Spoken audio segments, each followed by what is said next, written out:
Hello दोस्तों, स्वागत है आपका अपने YouTube चैनल मैथ गुरु पर। मैं हूं जेपी सर और आप लोगों के लिए आज शानदार टॉपिक परपोषण।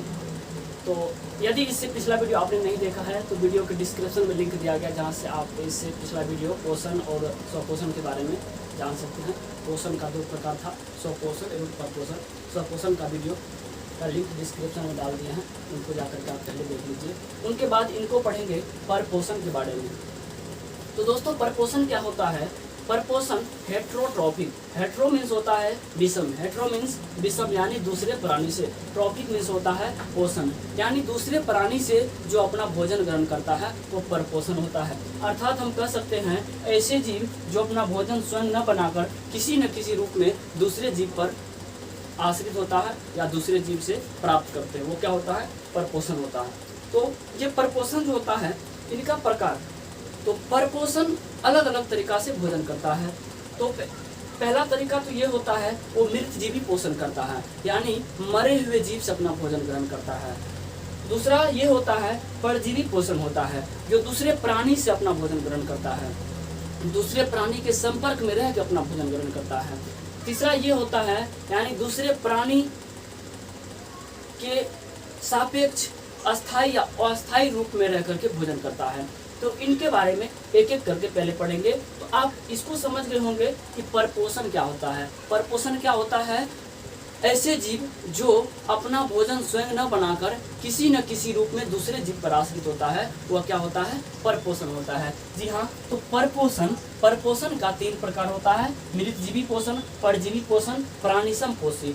तो सबसे पहले हम मृतजीवी पोषण के बारे में पढ़ेंगे। मृतजीवी पोषण के बारे में शुरू क्या कर रहे हैं? तो शुरू करते हैं दोस्तों मृतजीवी पोषण से। मृतजीवी पोषण क्या होता है? Saprophytic nutrition. सैप्रोस मीन्स होता है टू एब्जॉर्ब यानी अवशोषण करना, किसी जीव से अपना भोजन अवशोषित करना, खींचना अपने तरफ। सैप्रोस टू एब्जॉर्ब, अवशोषण। तो इस प्रकार के पोषण में जीव मृत जंतुओं और पौधों के शरीर से अपना भोजन करता है, मृत जंतुओं और पौधों के शरीर से अपना भोजन करता है, अपने शरीर की सतह से घुलित कार्बनिक पदार्थों के रूप में अवशोषित करते हैं।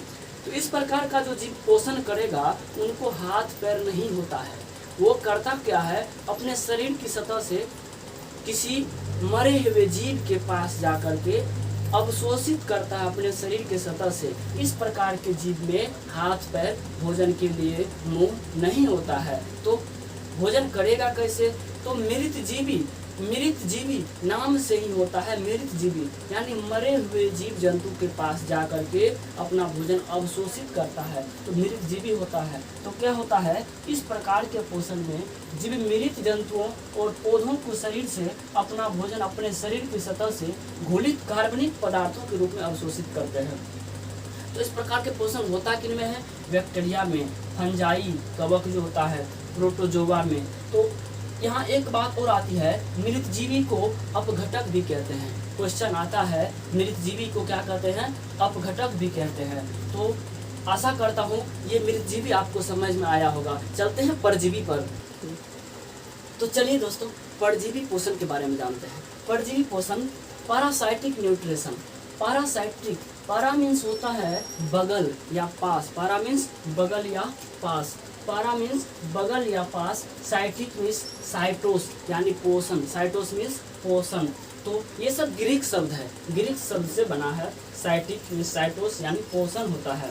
तो इस प्रकार के पोषण में जीव दूसरे प्राणी के संपर्क में रहता है, दूसरे प्राणी के संपर्क में यानी अस्थायी या अस्थायी रूप से उसके पास रहेगा, दूसरे प्राणी के संपर्क में अस्थायी या अस्थायी रूप में रहकर उससे अपना भोजन प्राप्त करते हैं।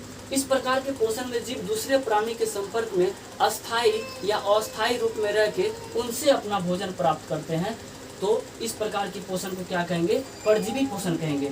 जिस जीव से परजीवी अपना भोजन प्राप्त करते हैं वह पोषी कहलाता है। जिस जीव से परजीवी अपना भोजन प्राप्त करते हैं वह पोषी कहलाता है। तो जैसे बैक्टीरिया या फंजाई सम प्लांट यानी कुछ पौधा होता है जैसे अमरबेल, ये किसी दूसरे प्राणी से भोजन किया तो वो प्राणी क्या कहलाएगा? पोषी कहलाएगा। जो इनको पोषण देगा वो क्या कहलाएगा? पोषी कहलाएगा।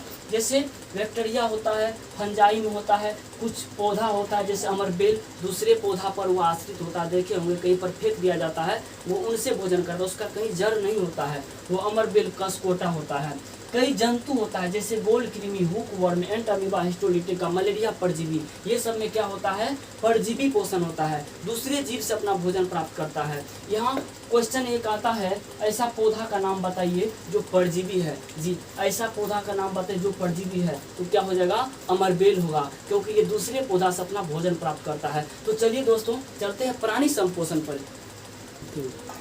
तो चलिए चलते हैं प्राणी संपोषण पर। प्राणी संपोषण, होलोजोइक न्यूट्रिशन। होलो मीन्स होता है होल, पूरी तरह, होलो मीन्स पूरी तरह, जोइक मीन्स जंतु जैसा, यानी पूरी तरह जंतु जैसा, जंतु पर आश्रित रहता है। तो इस प्रकार के पोषण में प्राणी अपना भोजन ठोस या तरल रूप में करता है, ठोस या तरल रूप में करता है। तरल मतलब द्रव रूप में, और या ठोस मोटा मोटा रूप में, ठोस या तरल रूप में करता है। किसी अन्य जीव से करता है, किसी अन्य जीव से ठोस या तरल रूप में अपना भोजन करता है। तो इस प्रकार का पोषण का विधि क्या कहलाता है? प्राणी संपोषण कहलाता है। इस प्रकार का पोषण मनुष्य अमीबा, मेढक में पाया जाता है। किस प्रकार का पोषण?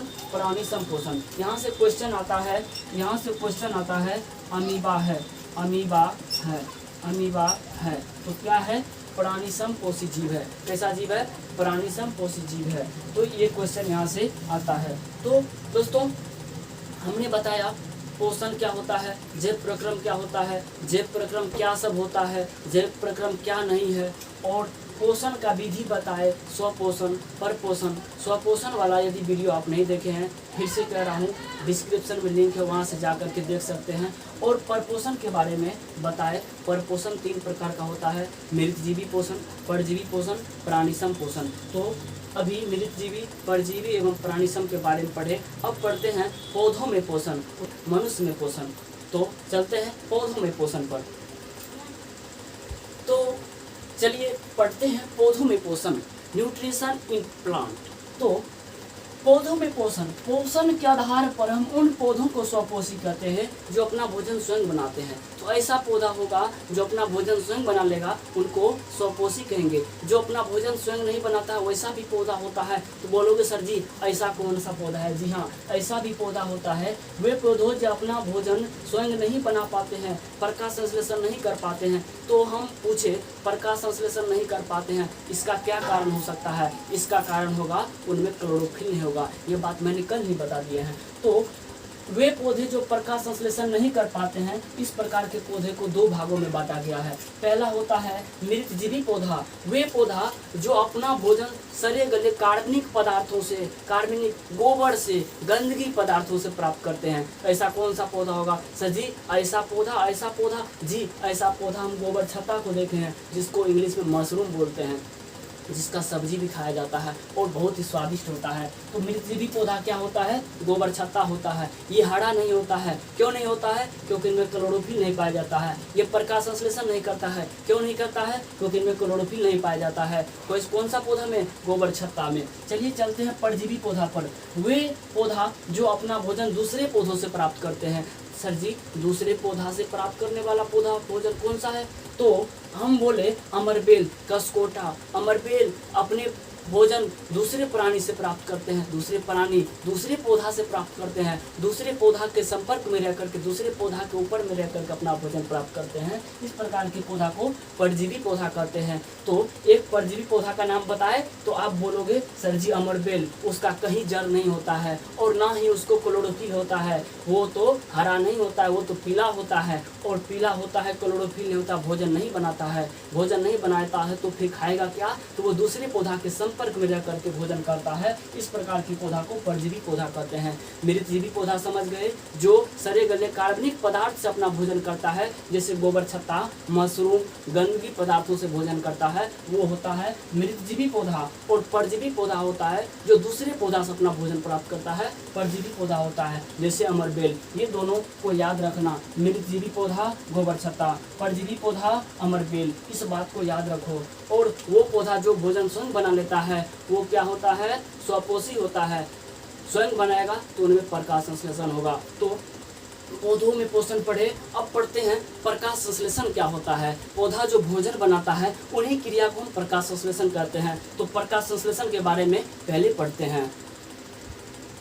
तो सबसे पहले जानेंगे प्रकाश संश्लेषण क्या होता है। प्रकाश संश्लेषण यानी फोटोसिंथेसिस, प्रकाश संश्लेषण यानी फोटोसिंथेसिस। तो दोस्तों प्रकाश संश्लेषण ये जो प्रक्रम पौधा में होता था, सबसे पहले 1898 ईस्वी में बर्न्स नामक वैज्ञानिक ने इस प्रक्रम का नाम फोटोसिंथेसिस रखा था। इस बात को याद रखिए, बर्न्स नामक वैज्ञानिक ने इस प्रक्रम का नाम क्या रखा था, फोटोसिंथेसिस रखा था। तो प्रकाश संश्लेषण केवल वो पौधा कर सकते हैं जिनको क्लोरोफिल होगा।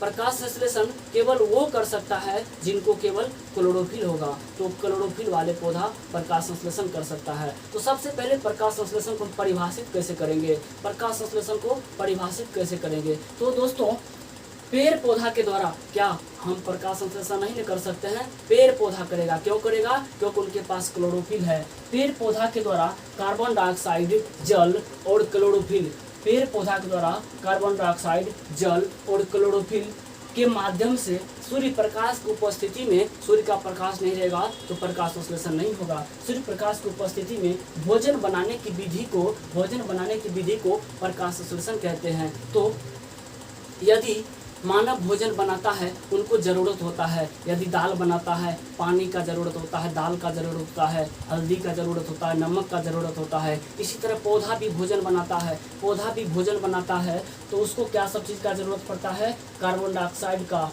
जल का, क्लोरोफिल का और सूर्य प्रकाश का। सूर्य प्रकाश क्यों, जिस तरह अपना लोग को सिलेंडर का ज़रूरत पड़ता है, सूर्य प्रकाश का ज़रूरत पेड़ पौधा को पड़ता है। तो पेड़ पौधा के द्वारा कार्बन डाइऑक्साइड, जल और क्लोरोफिल के माध्यम से सूर्य प्रकाश की उपस्थिति में भोजन बनाने की क्रिया को प्रकाश संश्लेषण कहेंगे। तो ये बात तो बता दिए, सन 1898 ईस्वी में बर्न्स नामक वैज्ञानिक ने इस प्रक्रम का नाम क्या रखा था, प्रकाश संश्लेषण रखा था। तो प्रकाश संश्लेषण का परिभाषा कैसे होगा, तो प्रकाश संश्लेषण का परिभाषा आप लोग जल्दी से कमेंट में लिखिए। तो पेड़ पौधा के द्वारा कौन प्रकाश संश्लेषण करेगा, पेड़ पौधा करेगा। पेड़ पौधा के द्वारा कार्बन डाइऑक्साइड, जल, क्लोरोफिल के माध्यम से सूर्य के प्रकाश की उपस्थिति में भोजन बनाने की क्रिया को प्रकाश संश्लेषण कहेंगे। या आप ऐसे भी कह सकते हैं पेड़ पौधा द्वारा भोजन बनाने की क्रिया को प्रकाश संश्लेषण कहते हैं। तो हम ज़्यादा लिख सकते हैं, पेड़ पौधा जो भोजन बनाता है उस प्रक्रम में क्या सब चीज़ का आवश्यकता होती है, कार्बन डाइऑक्साइड की, जल की और क्लोरोफिल की, सूर्य के प्रकाश की। ये चारों चीज़ की उपस्थिति में भोजन बनाने की क्रिया को प्रकाश संश्लेषण कहेंगे। तो प्रकाश संश्लेषण की क्रिया जब होता है तो रासायनिक क्रिया होता है। क्या होता है, रासायनिक क्रिया होता है। तो क्वेश्चन आता है संपूर्ण प्रकाश संश्लेषण की क्रिया का रासायनिक समीकरण दे। तो रासायनिक समीकरण दे, कंफ्यूज नहीं होना है, फटाक समीकरण बनेगा। तो दोस्तों आप बताइए प्रकाश संश्लेषण में क्या सब चीज़ का जरूरत पड़ा था, जरूरत क्या चीज़ का पड़ा था, जल का जरूरत पड़ा था। किसका जरूरत पड़ा था, जल का, और पड़ा था कार्बन डाइऑक्साइड का, जल का, और पड़ा था कार्बन डाइऑक्साइड का, और क्या चीज़ का जरूरत पड़ा था, क्लोरोफिल का। क्या चीज़ का जरूरत पड़ा था, क्लोरोफिल का, और क्या चीज़ का जरूरत पड़ा था, सूर्य के प्रकाश का। अब यहाँ पर आप इसको प्लस में भी लिख सकते हैं, इसका सूत्र नहीं होता है इसीलिए ऊपर नीचा लिख दिए। तो क्या सब चीज़ का जरूरत पड़ता है, जल का, कार्बन डाइऑक्साइड का, क्लोरोफिल का, सूर्य का प्रकाश का, जो सब चीज़ का जरूरत पड़ता है हम लिख दिए। अब बनता क्या है, बनता है ग्लूकोज C6H12O6। क्या बनता है, ग्लूकोज। और क्या बनता है, ऑक्सीजन। और क्या बनता है, ऑक्सीजन। और बनता है जी, और भी बनता है, क्या बनता है, जल। तो क्या सब बनता है, ग्लूकोज, ऑक्सीजन और जल। तो आप बोलोगे सर जी जल, कार्बन डाइऑक्साइड, क्लोरोफिल, सूर्य प्रकाश सब यदि मिल गया तो क्या बना भोजन के रूप में? ग्लूकोज। वाष्पीकृत क्या हुआ? जल। उसी वाष्प के साथ क्या निकला? ऑक्सीजन। तो सबसे पहले 100 दिनों 12 ऑक्सीजन, 12 6 18 और 6 24, यानी सभी कुल जा रहा है। ये रासायनिक समीकरण संतुलित है। तो अब आपको पूछा जाएगा संपूर्ण प्रकाश संश्लेषण की क्रिया का रासायनिक समीकरण दे, तो आप क्या देंगे? जल plus carbon dioxide plus chlorophyll, सूर्य प्रकाश की उपस्थिति में भोजन बनता है ग्लूकोज, वाष्पीकृत होता है जल एवं ऑक्सीजन। बस यही है रासायनिक समीकरण। रासायनिक समीकरण है, इसको संतुलित कर देना है। बस ये आपका 2 नंबर का आता है, 2 मार्क का आता है। तो छोड़ के नहीं आना है। क्यों? क्योंकि याद ही नहीं करना है। जल का सूत्र याद करोगे? नहीं करोगे ना। कार्बन डाइऑक्साइड का करोगे? नहीं करोगे ना। सूर्य प्रकाश का कोई सूत्र नहीं होता है, क्लोरोफिल का कोई सूत्र नहीं होता है। तो लिखेंगे जल plus carbon dioxide plus chlorophyll plus सूर्य का प्रकाश बराबर में बना ग्लूकोज। ग्लूकोज को याद कर लो, ऑक्सीजन को याद नहीं करना है, जल को याद नहीं करना है। तो याद रखो, जब भोजन बनता है ग्लूकोज के साथ साथ ऑक्सीजन प्लस जल भी बनता है। तो आशा करता हूँ आपको प्रकाश संश्लेषण समझ में आया होगा। अब पढ़ेंगे प्रकाश संश्लेषण होता कैसे है, तो अगले वीडियो में ये सब देखेंगे।